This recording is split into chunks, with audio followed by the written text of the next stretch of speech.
বলে আল্লাহ তাআলা বিশাল এক চিৎকার মেরে সাইয়েদনা জিবরাইলের মাধ্যমে পুরো জমিনটারে শেষ করে দিলেন। ফাজআলনা আলিয়াহা সাফিলাহা ওয়া আমতারনা আলাইহিম হিজারাতাম মিন সিজিল। তাদের অপকর্মের কারণে জর্ডানের ওই এলাকাটাকে আল্লাহ বললেন জিবরাইল এলাকাটারে হাতে তুলে নে, আকাশের উপরে তুলে পুরো এলাকা সহ মানুষ সহ জমিনের মধ্যে গেড়ে দে। জমিনের নিচের মাটি উপরে নিয়ে গেল কে? উপরের মাটি নিচে নিয়ে গেল কে? পুরো জায়গাটা এখন ডেড সি হয়ে গেছে। কি সি? ডেড সি নাম শুনেন নাই বোধহয়? আজকে শুনে রাখেন, এটারে বলে মৃত সাগর। এটা গজবের জায়গা, ওখানে মানুষও ডুবে না। লবণের ডেনসিটি, সল্টের ডেনসিটি এত হাই, এই পানির মধ্যে এত গজব, এর মধ্যে কোনো মাছ জন্মায় না, চিংড়ি জন্মায় না, কাঁকড়া জন্মায় না, ব্যাং হয় না, শ্যাওলা হয় না, কিচ্ছু বাঁচে না। এটা গজবের জায়গা। চিল্লায় বলেন ঠিক কিনা? যে আল্লাহ জর্ডানের এলাকাটারে ধ্বংস করে দিল, ওই আল্লাহ আজও আছে না নাই? এই জন্য নিজ দিয়ে তিনি যেমনি আযাব দিতে পারেন, ভূমিকম্প দিতে পারেন, জলোচ্ছ্বাস দিতে পারেন, উপর থেকে তিনি শিলাবৃষ্টি দিতে পারেন কি পারেন না? মাইথের দিয়ে কখনো শিলাবৃষ্টি হয়েছিল? হ্যাঁ, ফসল ক্ষেত শেষ করে দেয় না? ছাগল টাগল মরে যায়। ছাগল যদি ইয়েতে থাকে ক্ষেতের মধ্যে, বড় শিলা মাথায় পড়লে শেষ, মানুষও শেষ, টিনের চালও শেষ। কথা কন। এরপরে আল্লাহ যদি উল্কা বৃষ্টি পাঠায়, উল্কা যদি পড়ে, কই যাবেন? কোথায় যাবেন আপনি? উল্কা চিনেন? মহাশূন্যে বিশাল পাথরের খণ্ড ঘর্ষণ খেয়ে পৃথিবীর ভেতরে ঢুকে যায়। এই পৃথিবীতে সবচেয়ে বড় উল্কাপিণ্ড পড়েছে সাউথ আফ্রিকাতে। সাউথ আফ্রিকার একটা সিটি আছে হোবা সিটি। এই হোবা শহরে 60 মেট্রিক টন ওজনের একটা উল্কা পড়েছিল, যেখানে পড়েছে পুরো জায়গাটা বিশাল খাদ হয়ে গিয়েছে। এরকম একটা উল্কা যদি এখানে পড়ে আজকে, বাঁচার উপায় আছে? যে বিল্ডিং এ আমরা থাকি, রাত্রে বেলায় ঘুমাই আর ধুম্মা চলে ধুম দেখি রাতে, ওই বিল্ডিং এ যদি একটা পড়ে, কথা কন, ডান্স ক্লাব গুলার উপর যদি পড়ে, পতিতালয় যেগুলা আছে ওগুলা যদি পড়ে, যেই হোটেল গুলার মধ্যে আকাম কুকাম হয় ওইটার উপর যদি পড়ে, নাকি আল্লাহর এখন দেওয়ার ক্ষমতা নাই? কথা কন। তার মানে বেঁচে গেছো, পার পেয়ে গেছো মনে করো না, নিজ দিয়েও আযাব আছে, উপর দিয়েও আযাব আছে। চিল্লায় বলেন ঠিক কিনা? এজন্য ভয় পেতে হবে একজন সত্তাকে, তিনি কে? সব ক্ষমতার মালিককে। এরপর আল্লাহ বললেন আওয়ালাম ইয়ারাউ ইলা আত-তায়রি ফাওকাহুম সাফাতিন ওয়া ইয়াকবিদনা মা ইউমসিকুহুন্না ইল্লা রাহমান ইন্নাহু বিকুল্লি শাইইন বাসীর। সুবহানাল্লাহ বলেন। আল্লাহ বলেন তোরা নাস্তিক হস কেমন করে? মানুষ নাস্তিক হয় কেমন করে? মানুষ কি মুক্ত বিহঙ্গের দিকে নজর করে তাকায় না? আকাশে মুক্ত বিহঙ্গ নাই? বিহঙ্গ বুঝছেন তো? পাখি। পাখির কথা কোরআনে বললো কে? সুবহানাল্লাহ কইবেন না? ওয়া আরসালা আলাইহিম তায়রান আবাবিল। আবার কাবা ভাঙতে এলে পাঠাওয়া বাবিল। দাও খোদা দাও আমায় আবার উমার দরজ দিল। দাও খোদা দাও আমায় আবার উমার দরজ দিল। সুবহানাল্লাহ পড়ে। এই যে আল্লাহ বললেন ওয়া আরসালা আলাইহিম, তারপর তায়রান আবাবিল। তায়ের মানে পাখি, তায়ের মানে কি? আবার জান্নাতে যারা যাবে তাদেরকে পাখির ভুনা গোশত খাওয়াবে কে? জান্নাতে যাওয়ার সাথে সাথে প্রথমে আল্লাহ আপনাদেরকে মেহমানদারি করবে মাছের কলিজা দিয়ে। খাইবেন? মাছের কলিজার কথা শুনে জিহ্বায় পানি আসছে নাকি? আউয়ালু তুআমিন ইয়াকুলুহু আহলুল জান্নাতি ফাজিয়াদাতু কাবিদিল হুত। প্রথমে মাছের কলিজা, এরপরে পাখির ভুনা গোশত। তার মানে পাখির কথা কোরআনে আছে না নাই? আবার সাইয়েদনা সুলাইমান আলাইহিস সালামের একটা পাখি ছিল, ওইটার নাম কি ছিল? হুদহুদ পাখি। মাথার উপর দিয়ে চলতো, আর ওইটার চোখে জুমিং পাওয়ার আল্লাহ এত বেশি দিয়েছিল, এটা জমিনে নজর করলে বুঝতে পারতো কয় হাজার ফিট নিচে পানি আছে, পানিটা মিষ্টি না লবণাক্ত না কেমন, দেখে দেখে মুহূর্তের মধ্যে সাইয়েদনা সুলাইমানের কাছে সব তথ্য সরবরাহ করে দিত। কোন সুবহানাল্লাহ। এজন্য আল্লাহ বললেন নাস্তিক গুলো কি পাখির দিকে তাকায় না? এই পাখির দিকে তাকালে পাখির রব আল্লাহরে খুঁজে পাওয়া যায়। পাখির দিকে তাকালে, মুক্ত বিহঙ্গের দিকে তাকালে কেমন করে পাখিগুলো উড়ে যায়। এই পাখিগুলো আকাশে ধরে রাখে কে? মা ইউমসিকুহুন্না ইল্লার রহমান। ওই রহমান ছাড়া কেউ পাখিগুলোর শূন্যে ধরে রাখতে পারে না। কত শত আয়াতে যে আল্লাহ পাখির কথা বলেছেন হিসাব নাই। কত ধরনের পাখি যে আল্লাহ বানিয়েছেন কোনো হিসাব নাই। আপনারা ঘরে জিওগ্রাফিক্যাল চ্যানেলগুলো দেখেন? হ্যাঁ, না জি বাংলা দেখেন? স্টার জলসা, কিরণমালা কি দেখেন? জিওগ্রাফিক্যাল চ্যানেল দেখবেন। ওখানে দেখবেন একটা পাখি আল্লাহ তৈরি করেছে, পৃথিবীর সবচেয়ে ছোট পাখি, নাম হলো হামিং বার্ড। কি নাম? The smallest bird ever in the world. সবচেয়ে ছোট, এটা প্রাপ্তবয়স্কে 3 থেকে 5 ইঞ্চি লম্বা হয়। এটার পূর্ণ যৌবন এটা লম্বা কতদূর? 3 থেকে 5 ইঞ্চি। এটা প্রতি সেকেন্ডে ডানা ঝাপটাতে পারে 80 বার। কয়বার? আমাদের ডানা আছে না 2টা? আপনি আপনার ডানা 1 সেকেন্ডে কয়বার ঝাপটাতে পারবেন? হ্যাঁ, আমি ঝাপটাইলাম, কয়টা হয়েছে 1 সেকেন্ডে? হ্যাঁ, 3টা 4টা ঝাপটা দিতেই আমার সেকেন্ড শেষ। কিন্তু এই পাখিটা প্রতি সেকেন্ডে তার 2 পাখা ঝাপটায় কয়বার? পৃথিবীর সব পাখি সামনে ওড়ে, তো এই পাখি সামনে যেমনি ওড়ে, এট দ্য সেম টাইম এই পাখি পিছনের দিকে উঠতে পারে। সুবহানাল্লাহ, বাড়িতে যায় বললেন। ইউরোপের আল্পস পর্বতমালায় গুগল করবেন যে আজকে গুগলে লিখবেন যে আলপিন সুইফট একটা পাখি আছে। এই পাখিটা একবার যখন শূন্যে উড়াল দেয়, উড়ন্ত অবস্থায় এটা আকাশে 6 মাস থাকতে পারে। আকাশের মেঘের আপ থেকে পানি খায়, শূন্যে ভেসে বেড়ানো পোকামাকড় ধরে খেয়ে বেঁচে থাকে। 6 মাস পর একবার জমিনে ল্যান্ড করে নামে কয়েকদিন থেকে আবার উড়াল মারে, আবার 6 মাস। আলপিন সুইফট। আরেকটা পাখি আছে, অদ্ভুত পাখি, নাম হোমা বার্ড। এই হোমা বার্ড উড়ন্ত অবস্থায় ডিম পেড়ে দেয়, আর ওই ডিমটা জমিনে পড়ার আগেই মাঝখানে ডিম ফেটে বাচ্চা বেরোয়, বাচ্চা উঠতে শুরু করে দেয়। এই পাখিগুলোর কথা কোরআনে আছে না নাই? এজন্য আল্লাহ বললেন, আওয়ালাম ইয়ারাউ ইলা তাইরি ফাওকাহুম সাফাতিন ওয়া ইয়াকবিদনা মা ইউমসিকুহুন্না ইল্লার রাহমান ইন্নাহু বিকুল্লি শাইইন বাসীর। আল্লাহ বললেন, নাস্তিকগুলো কি পাখির দিকে নজর করে তাকায় না? পাখির দিকে নজর করে যদি তাকায়, তখন পাখির রব আল্লাহরে খুঁজে পাবে। চিল্লায় বলেন ঠিক কিনা? পাখিকে আরবিতে বললে তয়ের। সবাই বলেন, পাখির আরবি কি? বিমানের আরবিও তয়ের। পাখি আরবি যা, বিমান আরবিও। এই পাখি নিয়ে গবেষণা করে বিমান বানাইছে। সুবহানাল্লাহ কইবেন না? আমরা বানাই নাই, আমরা তো খোঁচাখুচিতে ব্যস্ত, আমরা আছি ফতুয়া নিয়ে ব্যস্ত। তুই 20 কারণে কাফের, তোর চাচা 90 কারণে কাফের। তোর চাচা মরলে যেই জায়গায় কবর দেয়া হবে, ওই কবরের মাটির উপরে যে ঘাস উঠবে, ওই ঘাস যে গরু খাবে, ওই গরুর দুধ যে খাবে, ও কাফের। আছে না নাই? খালি কাফের ফতুয়া দেয় ব্যস্ত। আমরা ফতুয়া নিয়ে রইলাম, আর ওরা সব আবিষ্কার করে ফেললো। উইলবার রাইট আর অরভিল রাইট, এই 2 ভাই 1903 সালে এই বিমান আবিষ্কার করেছে, এই আয়াতের উপর গবেষণা করে। আওয়ালাম ইয়ারাউ ইলা তাইর, ওরা কি পাখি নিয়ে ভাবে না? আমাদের তো ভাবার সময় নেই, আমরা আছি মদ নিয়ে আর নারী নিয়ে আর জুয়াবাজি নিয়ে। চিল্লায় বলেন ঠিক কিনা? এমন অনেক মন্ত্রীদের হোটেল আছে যেখানে পতিতালয়ের আড্ডাখানা। চিল্লায় বলো ঠিক কিনা? মুসলমান রাজ মদ আর নারী নিয়ে ব্যস্ত, আর ইহুদি খ্রিস্টানরা আমাদের সব ঐতিহ্যকে ধারণ করেছে। উইলবার রাইট অরভিল রাইট গবেষণা শুরু করে দিল। পাহাড়ে শুয়ে শুয়ে 2 ভাই খালি পাখির ছবি আঁকে, কেমনে পাখিগুলো ডানা ঝাপটা মেরে ওঠে, কেমনে নামে। গবেষণা করতে করতে করতে প্লেন বানায় ফেললো 1903 সালে। আজ থেকে 100 বছর আগের স্টোরি শোনাচ্ছি আপনাদের। তখনকার বিমান এখনকার বিমানের মতো ছিল না। আপনি দেখবেন যে শুরুতে বিমান কেমন ছিল। শুরুতে ভাঙ্গাচুরা 2টা পাখা নিয়ে একটু উড়ে আবার ধপাস করে পড়ে, কিন্তু আশা হারায় নাই, আবার উড়ে ধপাস করে পড়ে। আমেরিকাতে সুবিধা করতে পারেনি। ফ্রান্সের এক কিং তাদেরকে ডোনেট করেছে বিপুল অঙ্কের টাকা দিয়ে। তারা প্রথম ফ্রান্সের একটা শহর থেকে আরেকটা শহরে পৃথিবীর প্রথম প্যাসেঞ্জার প্লেন নিরাপদে ল্যান্ড করেছে। মানুষের উড়ার স্বপ্ন সফল হতে শুরু করলো। এখন বিভিন্ন ধরনের বিমান একটার পর একটা শুরু হয়েছে। এই পৃথিবীর সবচাইতে দ্রুতগামী যে বিমানটা আগে ছিল, নাম ছিল কনকর্ড, যাত্রীবাহী বিমান। এটার পরে এখন একটা বাইরে হচ্ছে বোম সুপারসনিক। কি নাম? Bomb supersonic. এত স্পিডে চলে, এই মাত্র দেখলেন এদিকে, এরপর দেখবেন নাই ওইদিকে। সুবহানাল্লাহ পড়েন। কি বিশাল বিশাল ডবল ডেকার গুলো নিয়ে শূন্যে উড়াল দেয়। এয়ার বোয়িং A380 বর্তমান পৃথিবীতে সবচেয়ে বড় প্যাসেঞ্জার বিমান। কার্গো বিমান তো এগুলোর 7-8 ডবল বড় হয়। I am talking about the passenger plane A380। 525 জন যাত্রী নিয়ে এটা শূন্যে উড়াল দেয়।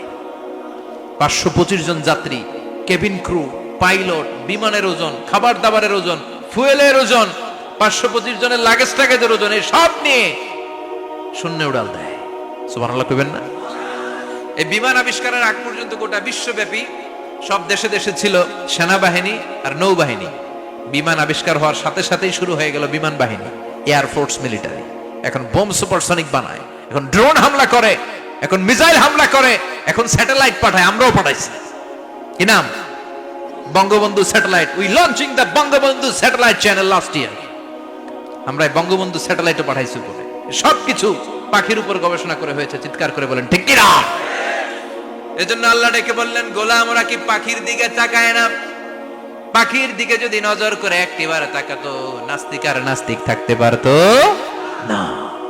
এজন্য নাস্তিকদের জন্য সূরার ভেতরে ডোজ আছে, আই ওপেনার আছে। সর্বশেষ আল্লাহ একটা প্রশ্ন দিয়ে এই সূরাটা শেষ করলেন। প্রশ্নটা শুনবেন? শুনবেন সবাই?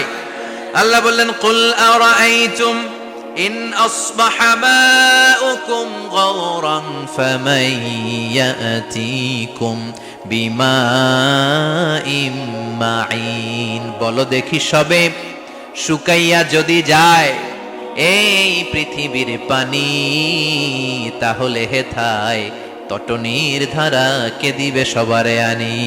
কে দিবে আনি?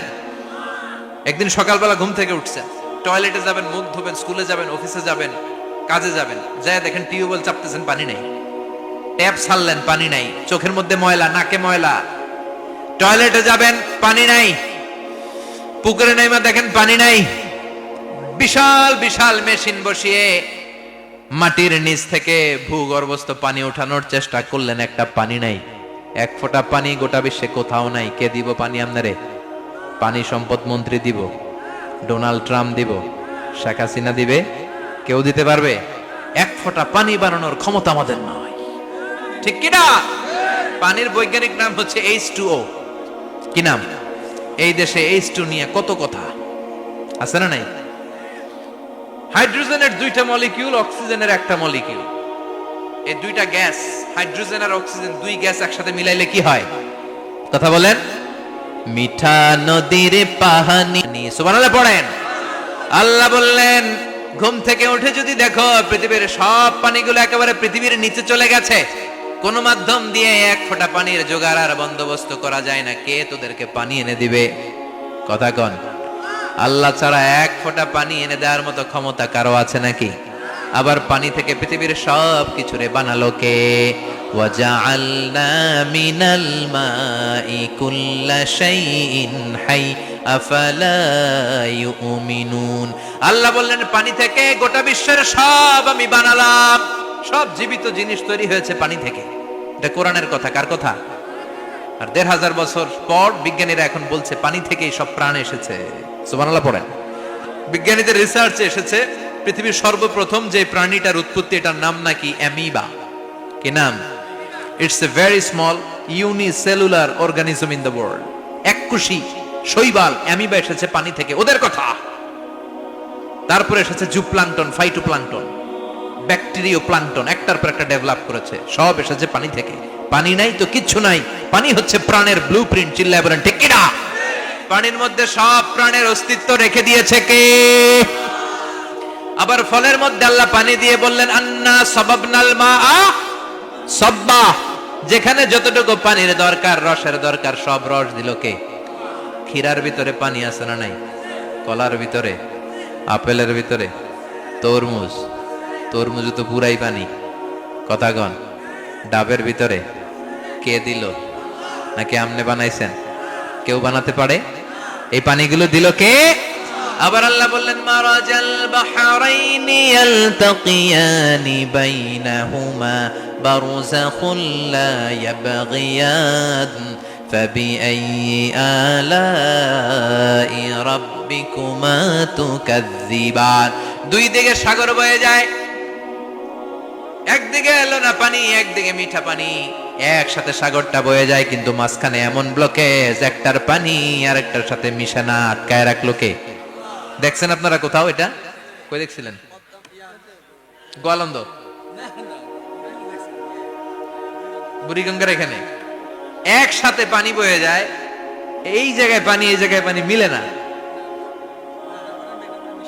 মিশে না। দাউদকান্দির এখানেও আছে, মিশে না। এর কারণ এই পাশের পানি, এটা ডেনসিটি হাই, বেশি ঘন, এটা ডেনসিটি লো, এটা পাতলা, এটা টেম্পারেচার হাই, এটা টেম্পারেচার কম, এটা লবণ বেশি, এটা লবণ কম, দুইটা দুই পানি একসাথে বয়ে যায়, একটার সাথে আরেকটা মিশে না। এই কারিগরটা কে? চিল্লায় বলতে হবে কে? সেজন্য আল্লাহ বললেন, গোলাম পানি দিয়ে আমি বানালাম, পানি ছাড়া বাঁচবি না, এজন্য সব জায়গায় পানির ব্যবস্থা করে দিয়েছে কে? আবার বেশি পানি হলেও মরার ব্যবস্থা আছে না নাই? সাইয়েদনা নূহ আলাইহিস সালামের কওমকে বন্যা দিয়ে ধ্বংস করেছে কে? এজন্য পানি চাইবো কার কাছে? কথা কন। আল্লাহ মেঘ দে পানি দে, ছায়া দে রে তুই আল্লাহ মেঘ দে। সবাই পড়েন না, আল্লাহ মেঘ দে পানি দে, ছায়া দে রে তুই আল্লাহ মেঘ দে। দেয়ার মালিক একজন, তিনি কে? চাইতে হবে কার কাছে? সব ক্ষমতার মালিক কে? নাকি আমরা? আমরা ক্ষমতার মালিক আর জীবনে কোনোদিন বলবেন? মানুষ সকল ক্ষমতার উৎস, এই কথা কোনোদিন বলা যাবে? সকল ক্ষমতার একচ্ছত্র নিরঙ্কুশ মালিকানা একজনের, চিৎকার করে বলতে হবে তিনি কে? বিপদে আপদে সবসময় আমরা তার কাছে চাই, তার কাছে ফিরবো। আল্লাহ আমাদের সবাইকে কথাগুলো বুঝে আরো আমল করার তৌফিক দান করুন। আরো জোরে পড়েন আমিন।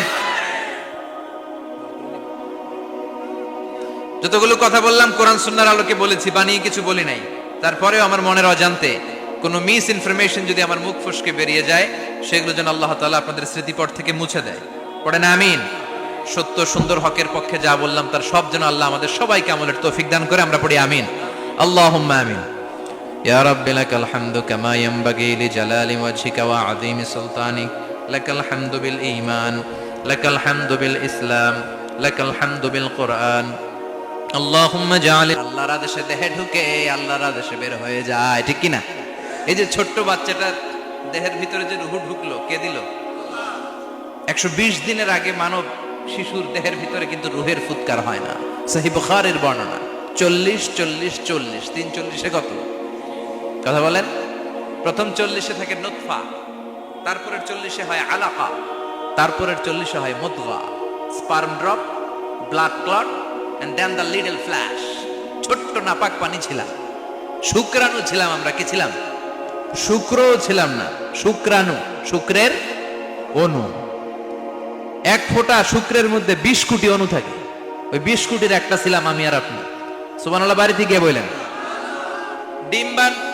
ডিম্ব আমরা ছিলাম না, আমরা ছিলাম ডিম্বাণু। ডিম্বের এই ডিম্বাণু আর শুক্রাণু দুইটা মিলে আল্লাহ আমাদেরকে বানায় ফেললেন জাইগট, সেখান থেকে এমব্রয়ো, তারপরে আস্তে আস্তে ইনিশিয়াল স্টেজগুলো শেষে একটার পর একটা স্টেজ পার করে তিনি আমাদেরকে বানালেন আলাকা, সেখান থেকে মুদগা। আমাদের দেহের ভেতরে তিনি স্কেলিটন ভরে দিলেন, কঙ্কাল, মাথার স্কাল দিলেন, খুলি দিলেন, নাক কান গলা দিলেন, আমার রেসপিরেটরি সিস্টেম চালু করে দিলেন। কত ছোট ছিলাম আমি, ক্ষুদ্র ছিলাম আমি। ফালয়ানজুরিল ইনসানু মিম্মা খুলিকা, খুলিকা মিম্মা ইন দাফিক। মানুষের উচিত তার সৃষ্টি প্রক্রিয়ার দিকে নজর করে তাকানো। বাবার পিঠ থেকে সবেগে নির্গত হওয়া পানি দিয়ে মায়ের পেটে তোমারে ঢুকায় দিল কে? নাপাক পানি থেকে ছোট্ট ব্যাঙ্গাচির মতো ছিলাম, জোকের মতো মায়ের জরায়ুর দেয়ালে লেগেছিলাম। সেখান থেকে বড় করতে করতে আমার রেসপিরেটরি সিস্টেম, আমার হেয়ারিং সিস্টেম, আমার সব সিস্টেমগুলো তিনি আমার দেহের ভিতরে সেট করে দিল। চিল্লায় কোন সুবহানাল্লাহ। 120 দিনের সার্টেন পিরিয়ড শেষে তিনি দেহের ভিতরে রূহের ফুৎকার দিলেন। দেয়া মাত্রই আমার রুহুতে ধপ ধপ ধপ শুরু হয়ে গেছে। ওই যে ধপ ধপ শুরু হয়েছে, আজও থামে নাই। এই ধপ ধপ থামলে বাঁচবেন? দম ফুরাইলে আমরা ঠুস হয়ে যাবো, ঠিক কিনা? আয় রে মানুষ রঙিন ফানুষ, দম ফুরাইলে তবু তো ভাই কারোরই নাই একটুখানি। আয় রে মানুষ রঙিন ফানুষ, রঙিন ফানুষ, আয় রে মানুষ। সুবহানাল্লাহ বলেন। সে আল্লাহ বললেন, গোলাম, জীবন আর মরণের মাঝখানে আমি তৈরি করেছি রুহু। পৃথিবীর বিজ্ঞানীরা সব বানাতে পারে, কম্পিউটার বানাতে পারে, প্লেন বানাতে পারে, হেলিকপ্টার বানাতে পারে, রকেট বানাতে পারে, কিন্তু গোটা বিশ্বের সব বিজ্ঞানীরা মিলে কি রুহু বানাতে পারে নাকি? কথা বলেন। গত বছর সোফিয়া নামে একটা রোবট আসছিল না? কথা কন। ওটা মাথা উঁচু করে নিচু করে কথা বলতে চায়, মানুষের মতো হতে চায়। আসলে কি মানুষ? ওটার মধ্যে কি রুহু আছে? রুহু বানাইতে পারবে কেউ? এই রুহু নিয়ে যে কত গবেষণা, মুমূর্ষ রোগীদের উপর গবেষণা চালিয়েছে অনেক। বুলেট প্রুফ গ্লাসের ভিতরে মুমূর্ষ রোগীকে রেখে রেখে তারা চেক করতে চেয়েছে আমেরিকান বিজ্ঞানীরা যে রুহু কোন দিক দিয়ে বের হয়। তারা ওজন করে দেখে মানুষ মরে গেলে কোন লাশের ওজন বেড়ে যায়, কোন লাশের ওজন কমে যায়। যেটাতে কমে গেছে 2-1 কেজি কমে যায়, তার অবাক। কিরে আগে ছিল 80 কেজি, এখন হচ্ছে 78 কেজি, তার মানে 2 কেজি নাই, এটাই রুহু। এটাই কি? এটা হচ্ছে গবেষণার ধাপ। অনেকগুলো মডিউল তারা আনে, অনেক মুমূর্ষ রোগীকে গ্লাস ফিটিং করা, ইন্টেন্সিভ কেয়ারে রেখে তারা অবজার্ভ করে, আর অক্সিজেন মাস্ক খুলে দিয়ে তারা দেখে যে লোকটা ছটফট করে কিভাবে মরে। মরার আগে ওজন মাপ ছিল 80 কেজি, মরে গেছে পরে আবার ওজন দিয়ে দেখে 78 কেজি। কমছে কয় কেজি? বিজ্ঞানে কয় পাইছে। সবাই কয় কি পাইছে? কয় রুহু। কই পাইলেন? কয় আগে 80, এখন 78, 2 কেজি। রুহুর ওজন কয় কেজি? তো বিজ্ঞানীদের সিস্টেম হচ্ছে যে কোনো একটা বিষয়ের উপর গবেষণা চালালে তারা পূর্ণাঙ্গ ডিসিশনে পৌঁছতে পারে না। They couldn't jump to the final conclusion just on one module, based on one module. They cannot do it. তাদের অনেকগুলো মডিউল আনতে হবে। তারা আবার নমুনা আনলো আরেকটা। মুমূর্ষ রোগী, অক্সিজেন চেম্বার লাগানো, মাস্ক লাগানো, এটা খুলে ফেললে মরে যাবে। বুলেট প্রুফ করা গ্লাসের ভিতরে ঢুকিয়ে এটার ওজন মাপ, এটার ওজন 60 কেজি। এবার মাস্ক খোল, মাস্ক খুলছে ছটফট ছটফট করে, এটা শেষ। এবার মাপ দেখ, এবার মাইপা দেখা গেছে 63 কেজি। কয় কেজি বাড়ছে? এক একটার এক এক সিস্টেম হইতেছে, কোনোটা কমে, কোনোটা বাড়ে, কোনোটা কিচ্ছু হয় না। সবাই কয় তাইলে আপনি রুহু পাইলেন কই? আগেরটা কম ছিল, মনে করছিলেন 2 কেজি কমছে, ওইটাই রুহু, এখন 3 কেজি বাইরে গেছে, মিলাইবেন কি দিয়া? কথা কন। আল্লাহ ডেকে বলে, গোলাম কিয়ামত পর্যন্ত একটার পর একটা মুমূর্ষ রোগীকে বুলেট প্রুফ গ্লাসের ভেতরে ঢুকাতে পারবি, গবেষণা করতে পারবি, মাগার রুহু খুঁজে পাবি না। চিল্লায় বলেন ঠিক কিনা? কারণ এই রুহুর মালিক কে? সে আল্লাহ বললেন, আল্লাযী খালাকাল মাউতা ওয়াল হায়াতা লিয়াবলুয়াকুম আইয়ুকুম আহসানু আমালা। জীবন আর মৃত্যু বানালাম তোমাদেরকে পরীক্ষা করার জন্য। পরীক্ষা আছে না নাই? গোটা দুনিয়াটাই পরীক্ষা। আল্লাহ যারে পছন্দ করে বেশি তার পরীক্ষাও। আসাদুন নাসি বালাআন আল আম্বিয়া। এই পৃথিবীতে আল্লাহ সবচেয়ে বেশি বালা মুসিবত দিয়ে পরীক্ষা করেছেন নবীদের। কারণ নবীরা আল্লাহর কাছে কম প্রিয় না বেশি প্রিয়? যেহেতু প্রিয় বেশি, পরীক্ষা। এজন্য মুমিনের উপর যদি পরীক্ষা আসে, মুমিনের উপর যদি অত্যাচার আসে, মুমিনের উপর যদি ধৈর্যের পরীক্ষা আসে, জেল জরিমানা আসে, মুমিন ওইটারে ভয় পায় না। মুমিন ভয় পায় একজনকে। চিল্লায় বলেন তিনি কে? কারণ আল্লাহর ঘোষণা, ওয়ালা তাহিনু ওয়ালা তাহজানু। ঘোষণাটা কার? ভয় নাই, তোদের চিন্তা নাই। আনতুমুল আ'লাউনা ইন কুনতুম মুমিনিন। তোমরাই বিজয়ী হবা যদি মুমিন হও, যদি মুমিন হও। এজন্য ধৈর্যের পরীক্ষা দিতে হবে, আল্লাহর উপর তাওয়াক্কুল করতে হবে, অত্যাচার আর জুলুম আল্লাহর নামে সহ্য করে যেতে হবে। চিল্লায় বলেন ঠিক কিনা? কারণ মুসলিমের সাথে আল্লাহ থাকে। মুসলিমের বদদুয়াকে বিশ্বনবী ভয় করতে বলেছেন। কারণ মুসলিমের বদদুয়ার মাঝে আর আল্লাহর মাঝে পর্দা থাকে। যারা দুনিয়ার বুকে জুলুম করে তাদেরকে ক্ষমতার মসনদ থেকে নামিয়ে দেয় কে? আর যারা মজলুম হয়, যাদের রক্ত দিয়ে জমিন ভেজে, তাদেরকে জমিনের ক্ষমতা দিয়ে দেয় কে? আর যারা রক্ত ঝরায়, ইতিহাস বলে তারা শেষ পর্যন্ত প্রাণ আর জান নিয়ে পালাবার জায়গাটা পায় না। চিল্লায় বলেন ঠিক কিনা? এজন্য মুমিন খুব ভালো করে জানে, রাত্রি যত গভীর হয়, সুবহে সাদিকের সময় কাছে আসতে থাকে। গর্ভবতী নারীর পেটের জ্বালা যন্ত্রণা, ব্যথার পেইন যত বাড়ে, নতুন মেহমান আগমনের সময় কাছে আসতে থাকে। তেমনি ইসলামের পক্ষের শক্তির উপর যদি অত্যাচার, অনাচার, স্টিম রোলার বেড়ে যায়, এটা প্রমাণ করে ইসলামের বিজয়ের সময় কাছে আসতে শুরু করেছে। চিল্লায় বলো ঠিক কিনা? এজন্য রাব্বুল আলামিন ডেকে বলেন, গোলাম লিয়াবলুয়াকুম আইয়ুকুম আহসানু আমালা। কে ভালো আমল করো, কে খারাপ আমল করো, এজন্য আমি জীবন মরণ তৈরি করেছি। চিল্লায় কোন ঠিক কিনা? এরপর আল্লাহ বললেন, ওয়ালাকাদ যায়্যানাস সামাআদ দুনিয়া বিমাসাবিহা ওয়া জাআলনাহা রুজুমান লিশ-শায়াতিন। সুবহানাল্লাহ বলেন। ওয়ালাকাদ যায়্যানাস সামাআদ দুনিয়া। মাইকম্যান কোথায়? সাউন্ডটা বাড়ো। এত দুর্বল কেন তোমার সাউন্ড? মনে হচ্ছে আমি মাইক ছাড়া কথা বলছি। সাউন্ডটাকে স্ট্রং করো। ওয়ালাকাদ যায়্যানাস সামাআদ দুনিয়া। I have beautified the closer sky with candles, with light and stars. আল্লাহ বললেন, আমি দুনিয়ার আকাশকে তারা দিয়ে সুশোভিত করেছি। আকাশে তারা আছে না নাই? এগুলো এমনি এমনি হয়েছে না? তৈরি করছে কে? বিশ্বাস হয়? কোনো সন্দেহ আছে? এখন তো লাইটিং ফাইটিং এর যুগে তারার যে কি সৌন্দর্য আমরা বুঝি না। আমরা যখন ছোটবেলা গ্রামে যেতাম, রাতের বেলা তারার মেলা, কি সুন্দর, একটার চেয়ে একটা সুন্দর। শুকতারা, ধ্রুব তারা, সপ্তর্ষিমণ্ডল, 7টা তারার একটা চেইন আছে, চিনেন এগুলো? কি সুন্দর তারা! এগুলো তৈরি করে রেখেছে কে? প্রথম আকাশের মহাশূন্যকে আল্লাহ এই তারকা দিয়ে বিউটিফাই করেছেন। ইটস এ ক্যান্ডেল, আল্লাহ সাজিয়ে রেখেছেন। আমরা খালি চোখে যেটা দেখি এটা কিন্তু আকাশ না, এটা প্রথম আকাশ নয়। প্রথম আকাশ যে কত দূরে আমেরিকার নাসার বিজ্ঞানীরাও জানে না। খালি চোখে আমরা যা দেখি এটা প্রথম আকাশের মহাশূন্য, এর অনেক অনেক অনেক উপরে প্রথম আকাশ। এরপরে দ্বিতীয় আকাশের মহাশূন্যের স্তর শুরু, এরপরে দ্বিতীয় আকাশ, তারপরে তৃতীয় আকাশের মহাশূন্যের স্তর শুরু, তারপরে তৃতীয় আকাশ। একটার চেয়ে আরেকটা বড়। প্রথম আকাশের চেয়ে দ্বিতীয় আকাশ কত বড় বলি, আপনার হাতের আংটিটা যদি সাহারা মরুভূমিতে আপনি ছুঁড়ে ফেলে দেন, পুরো মরুভূমির তুলনায় আংটি যত ছোট, আল্লাহর দ্বিতীয় আসমানের তুলনায় আল্লাহর প্রথম আসমানটা ঠিক তত ছোট। একটার চেয়ে একটা বড়, একটার চেয়ে একটা বড়। সূর্য দেখে আমরা অবাক হয়ে যাই। 9,30,00,000 মাইল দূরে, এই পৃথিবীর চেয়ে 13 লক্ষ গুণ বড়। এটার সানশাইন, আলো আসতে পৃথিবীতে 8 মিনিট 18 সেকেন্ড লেগে যায়। আমরা মনে করছি সূর্যই বড়। আমরা বসে আছি মাইথার দিয়াতে, তাই না? এই জায়গাটার নাম কি? মাইথার দিয়া কি খালি এতটুকু প্যান্ডেলের সমান? কত বড় মাইথার দিয়া! এই পুরো মাইথার দিয়া কোন থানায় পড়ছে? দাউদকান্দি। দাউদকান্দি হচ্ছে কুমিল্লার 16টা থানার একটা, ঠিক কিনা? 16 থানা মিলে কুমিল্লার একটা জেলা। এরকম কয়টা জেলা আছে? 64 জেলা। এই 64 জেলা মিলে আমাদের সুজলা সুফলা শস্য শ্যামলা ডিজিটাল বাংলাদেশ। কথা কন। আর বাংলাদেশ হচ্ছে পৃথিবীর সবচাইতে বড় দেশ। হ্যাঁ, 64 জেলা, এরপরে ছোট। যাদের অ্যাটলাস ম্যাপ নিয়ে যাদের ধারণা আছে তারা দেখবেন বাংলাদেশ এই শব্দটা লেখার জায়গাও আমরা পাই না। মানচিত্রে বাংলাদেশ শব্দটা লেখার জায়গা পায় না। বিআরএ উঠে যায় ইন্ডিয়ার উপর, আর ডিএসএচ উঠে যায় আবার ইন্ডিয়ার উপর। মাঝখানের 2টা অক্ষর বাংলাদেশের উপরে পড়ে। চিল্লায় বলেন ঠিক কিনা? কত ছোট দেশ। পাশের ইন্ডিয়া 20-25 গুণ বড়।